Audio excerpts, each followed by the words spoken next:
Hello everyone and welcome back to the Spiegel Mom Scraps channel. It's Caitlin here with another process video.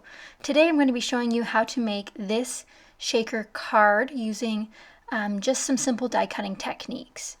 So to start off, I have some supplies out here. I have my Spellbinders dies that I'll be using, a bunch of Spiegel Mom Scrap sequins, my colored paper, and then my cardstock, as well as my Cuttlebug and some additional dies I might use to decorate later on. So I'm starting with an A2 sized card base made out of 110-pound cardstock, and now I'm flipping through my pattern paper pack, which I chose the Pebbles birthday paper pack, which is the Birthday Wishes collection. And this is the paper that I'm choosing to be the background on my card. So it's just a beautiful candle pattern. You want something relatively simple in pattern, nothing too crazy, so that the shaker element's the main element on your card. And this, of course, can be applied to scrapbooking layouts as well. I just happened to need a birthday card this week, so I decided to do a birthday card tutorial instead. Now, what I'm currently looking for is a background paper to go in the back of our shaker, so what our sequence will sit upon. So I end up going for this light blue polka dot and just cutting out a piece of that to go through my Cuttlebug with this Spellbinder die. And that just helps the sequence sort of pop compared to the busy background that we had just picked out for the back of our card. So this will go in between those layers of the shaker card and the sequins. Now that I'm done die cutting that, I am going to work on making the frame for our shaker window. So I'm going to gather two of those same size die cuts, including the same one that I just cut out the blue paper with, and then a smaller one, and lining those up in the middle. And I'll simply die cut that out of some 110-pound white cardstock, or it could be any color cardstock. The thicker the better, that way you can have a bigger, larger shaker window. And I originally said 5 times, but I actually did it 6 times in the white cardstock, and then once in a patterned cardstock to go on top of our frames. Now, if you do perfectly center it correctly, it'll work out nicely. Mine was a little bit off, so I had to make sure I lined everything up on the correct side. So now I'm going to take some Tombow Mono Multi Glue, because it's a strong liquid adhesive and allows you to sort of line up those shapes properly before they dry, and put together my window. So I'm going to start by putting 5 of the original white ones together with the liquid adhesive, and then saving the pattern paper layer and the next white paper layer for the top before I put in the plastic layer for our shaker window. So again, the liquid glue really helps to try to make sure everything lines up properly. So I'm going to use the largest die cut piece here from the Spellbinder set and die cut some plastic. Once that's die cut, I'm going to do the same method, line it up, stick it in, and then keep continuing layering up my frames. So you can kind of tell that there's a thickness behind the window now where it sort of lets the sequins sit so that they can shake around. So this is a lot easier sometimes than doing foam, and it helps use up some maybe of those colored cardstocks you might not want to use anymore. So you can kind of see the dimension there. So now that we have all of that together, we're going to start assembling our card. I also did put some of this anti-static powder tool on there so that none of the sequins stick to the acetate portion of the shaker card.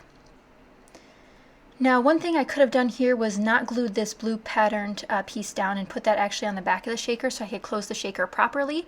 I actually did something a little bit different where I put the sequins on top of the card base and then put my shaker window on top of it, but you could have done easily the reverse, especially when you're using the same shapes like these.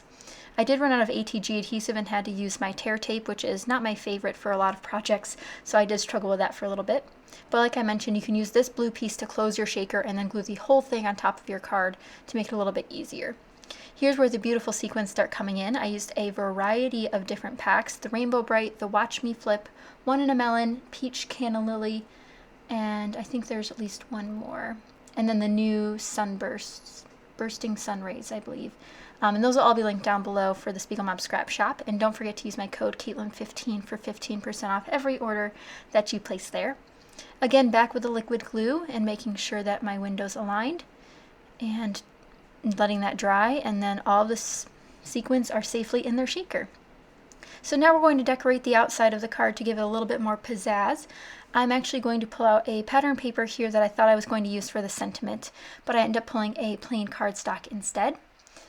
And I actually used a couple different ones to layer it up. So I actually go for an orange cardstock, and this die is actually from Waffle Flower Crafts, and they're definitely a great stamping company if you haven't heard of them. So here's where I thought I was going to use this polka dot, but it was quite busy, so I decided not to.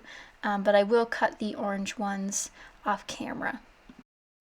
So I'm going to simply cut that out 3 times of the orange cardstock and then poke all the holes out with my X-Acto knife just because it's one of the easier things to use.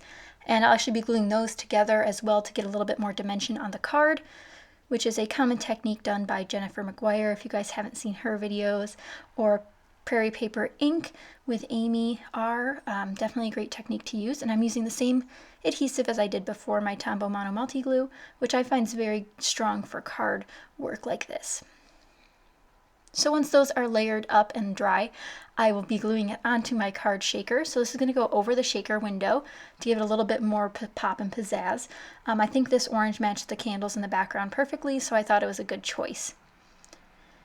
And I'll actually use my X-Acto knife to scrape out some of the glue that's inside the little bead there because there's just a little excess, but that's another way you can do that.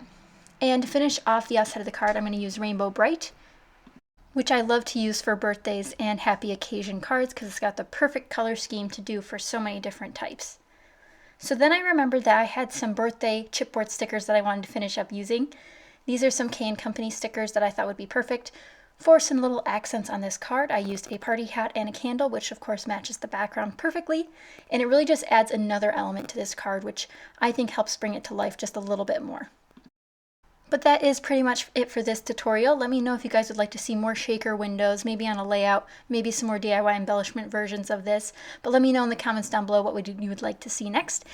And I'll see you guys next time. Thanks for watching. Bye.